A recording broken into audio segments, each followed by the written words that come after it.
What's going on, Cover Killer Nation? It's time for another album review. This one's actually a week removed. It's In This Moment's Blood, and the reason why it's a week late, I originally wasn't going to touch this. However, this band is actually celebrating right now position on the Billboard Top 200 at number 15, so they actually made it to the top 20. So congratulations to them. Now, if you don't know who In This Moment is, a little bit of background. This is their fourth album, and they play a style of metal that some people describe as metalcore, some people describe it as nu metal, some people describe it as alternative metal. I hate that term, I really do. I really like the term heavy alternative. It's really not that much different. However, I believe that is just a little bit more of an indicator, but I wouldn't even lump these guys 100% into this the genre myself, nor would I really put them full scale into nu metal. I really don't see these guys as a Korn or a Linkin Park. However, they have some tendencies. I mean, the melodies at some points can seem a little overly simplistic, and their usage of electronics can sort of... I really don't even want to go there far. I don't want to go that far. No, I can't do it. I really can't do that, because these guys still are able to retain that metalcore principle, however, with some gothic feel. There's a lot more anger involved. It reminds me a little bit more of OTEP than anything. As you guys know, my opinions on OTEP aren't exactly the greatest, so this should be fun, right? Well, the last album, it was 2010's A Star-Crossed Wasteland, was definitely a breakout for the band.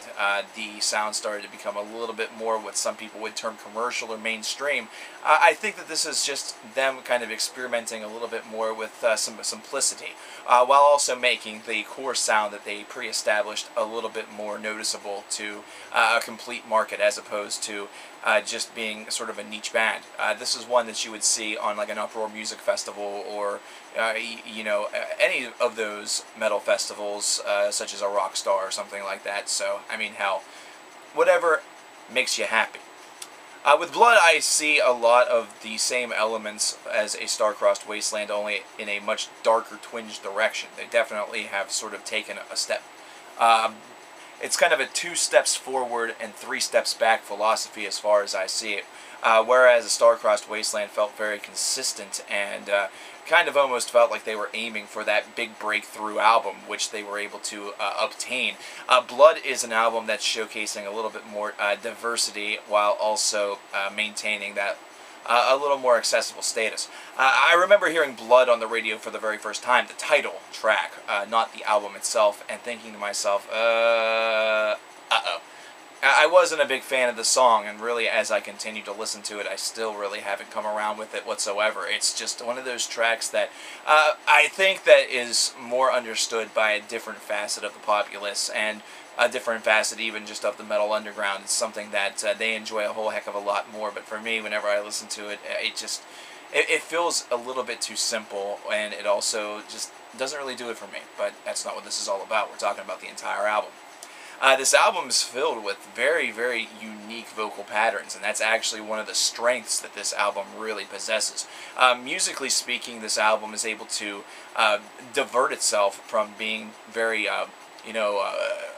very monotone, very black and white. It's able to ramp it up a little bit, throw in a solo every once in a while, get some, aggressive hooks going, while at the same time also not being afraid to employ a couple electronic capabilities and that soft piano that the lead singer Maria is able to play, as well as navigate her vocals. So overall, as far as the diverse body of work is concerned, there are certainly some elements to this that are true on Blood. Where I really see the deficiencies is in the execution. The execution sometimes feels a little bit hokey.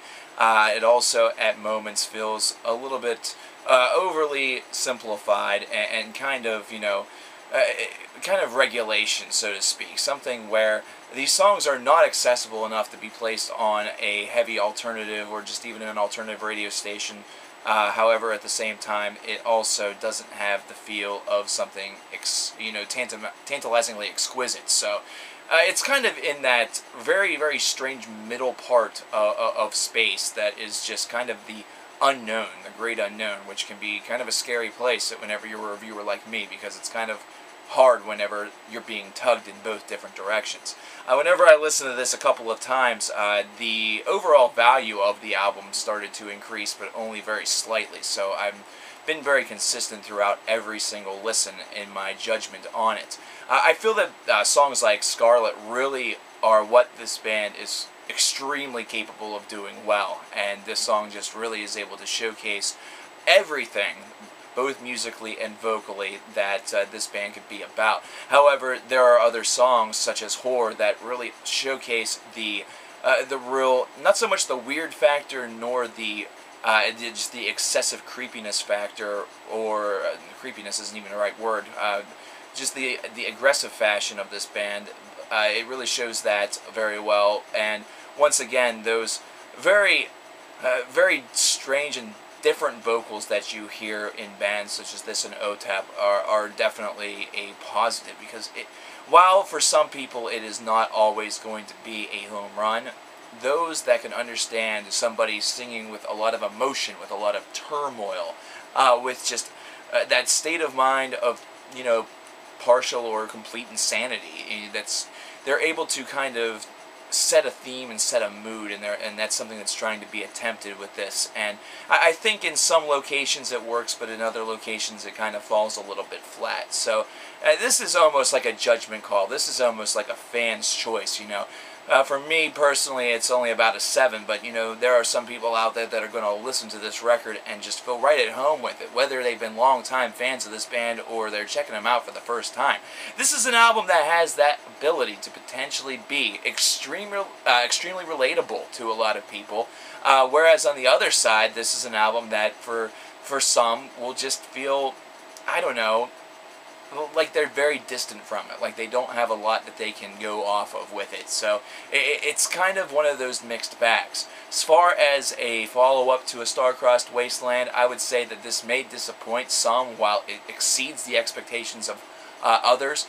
And the reason why I think it would exceed my personal expectations is because there is a little bit more in the way of freedom of exploration with this album. So overall, it's not bad, but I will say this is something where it's going to require that listener's choice. It's going to require that listener incentive to go out and really explore it, because this has all the marks to be a potentially earth-shattering and earth-changing album for some people.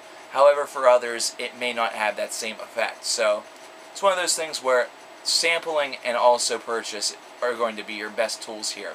I'm going to give this a 7. I know some people will be disappointed by that. Some other people may be disappointed that I didn't rip this limb from limb, but quite honestly, I didn't find it to be all of that bad. I just really didn't find it to be all of that stimulating also. Still going to congratulate them, however, for hitting number 15 on the charts. I mean, it definitely shows the pinnacle of hard work that they have really, taken part in throughout their career. And just because I'm not necessarily a full-scale fan doesn't necessarily mean that I can't appreciate that. So congratulations to them and to their fans. You guys have a lot to really celebrate right now. And I'll see you guys with the next review. Thanks a lot.